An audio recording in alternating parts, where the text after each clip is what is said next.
ఓం నమ శివాయ. నిదయే సర్వవిద్యానాం విషజే భవరోగిణాం గురవే సర్వలోకానాం దక్షిణామూర్తయే నమః. ఈశాన్య సర్వవిద్యానాం ఈశ్వర సర్వభూతానాం బ్రహ్మాధిపతిర్బ్రాహ్మణోధిపతి బ్రహ్మ శివోమే అస్తు సదాశివం. శివాయ గురవే నమః. డయల్ న్యూస్ ప్రేక్షకులకు శ్రీ విశ్వేవసు నామ సంవత్సర ఉగాది శుభాకాంక్షలు. ఇప్పుడు శ్రీ విశ్వేవసు నామ సంవత్సరంలో మన దేశానికి ఏ విధంగా ఉండబోతుందో చెప్పుకుందాము. నిన్న రాత్రి శని కుంభరాశిలోంచి మీనంలోకి వచ్చాడు. నిన్న సాయంత్రము 4:25 అమావాస్య అయిపోయింది. 4:26 పాడ్యమి స్టార్ట్ అయింది. దాని ప్రకారము మనము జాతక చక్రం వేసుకుంటే మన దేశ భవిష్యత్తు ఏ విధంగా ఉండబోతుందో చెప్పుకోవచ్చు. దీని ప్రకారం ఏంటంటే ఈ సంవత్సరం అనేది సింహలగ్నమైంది. లగ్నాధిపతి రవి అష్టమ స్థానంలో, చంద్రుడు, బుధుడు, శుక్రుడు, రాహువు వీరితో కలిసి ఉన్నారు. ఇవాటికి శని అష్టమ స్థానంలోకి వచ్చాడు. ఇవాళ అష్టమ స్థానంలో 6 గ్రహాలు కలిసి ఉన్నాయి. ద్వితీయ స్థానంలో కేతువు, దశమ స్థానంలో గురుడు, ఏకాదశంలో కుజుడు ఉన్నారు. దీని ఫలితం ఏంటంటే లగ్నాధిపతి రవి అష్టమ స్థానంలో ఉండడం మంచిది కాదు. ఇది ఏమి సూచిస్తుందంటే జల సంబంధ కష్టాలు వస్తాయి మన దేశానికి అని సూచిస్తుంది. ప్రకృతి వైపరీత్యాలు ఉంటాయి.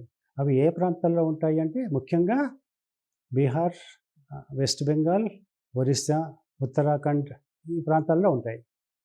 అయితే లగ్నాధిపతి అష్టమంలో జలరాశిలో ఉండడం వల్ల ఎక్కువగా జల సంబంధమైన కష్టాలు లేదా మంచుకు సంబంధించిన కష్టాలు ప్రజలకు ఉంటాయన్నమాట.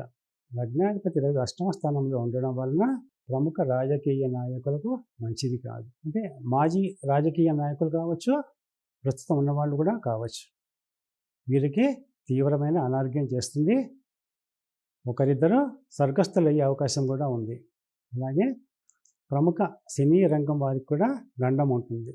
తర్వాత సాహితీవేత్తలకు, సైంటిస్టులకు కూడా గండం ఉంటుంది.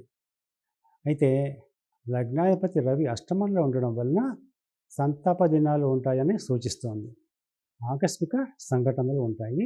తర్వాత జనరల్గా పబ్లిక్లో విడాకుల సంఖ్య పెరుగుతుంది, విడాకుల శాతం పెరుగుతుందన్నమాట. అంటే ఇది వ్యక్తిగత జాతకం కూడా చూసుకుని నిర్ణయం చేసుకోవాలన్నమాట. అయితే దశమ స్థానంలో గురుడు ఉండడం వల్ల చాలా మంచిది మన దేశానికి. ఇది ఏం సూచిస్తుందంటే మన దేశానికి సనాతన ధర్మం వృద్ధిలో ఉంటుందని చెప్పాలి.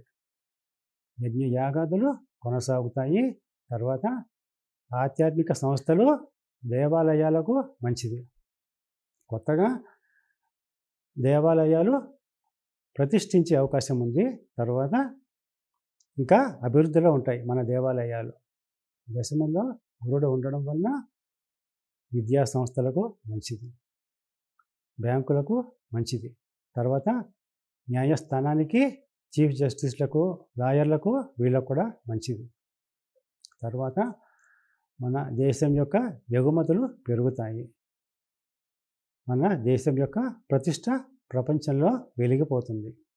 అయితే ప్రజలకు ఉద్యోగ అవకాశాలు పెరుగుతాయి. ప్రజలలో ఆచారాలు పెరుగుతాయి, మంచి అలవాట్లు పెరుగుతాయి, దైవభక్తి పెరుగుతుంది.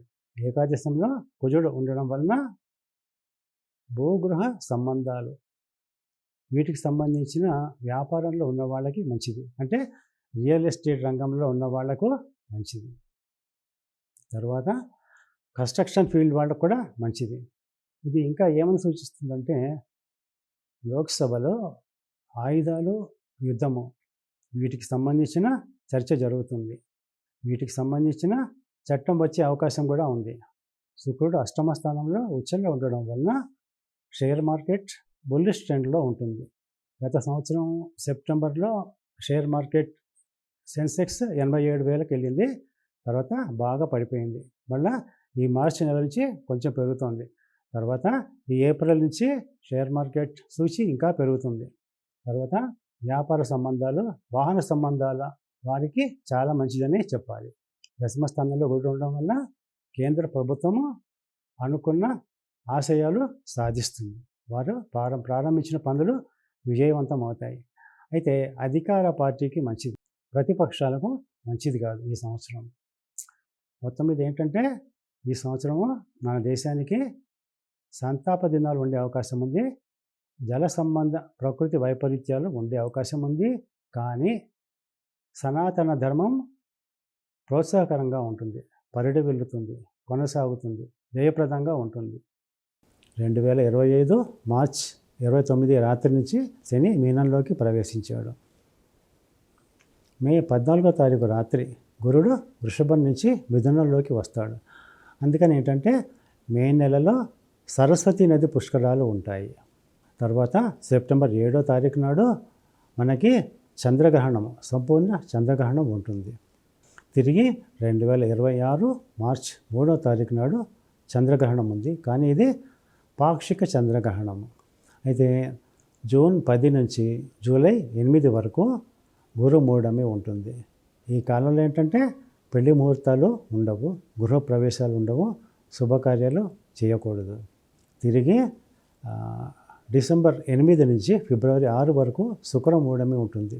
ఈ 2 నెలలు కూడా శుభకార్యాలు చేయరు, ముహూర్తాలు ఉండవు, చేయకూడదు. తర్వాత ఆగస్ట్ 16వ తారీఖు శ్రీకృష్ణాష్టమి వచ్చింది. అక్టోబర్ 20వ తారీఖు నరక చతుర్దశి, 21వ తారీఖు నాడు దీపావళి అయింది. అక్టోబర్ 20, 21 నరక చతుర్దశి, దీపావళి అక్టోబర్లో వచ్చాయన్నమాట.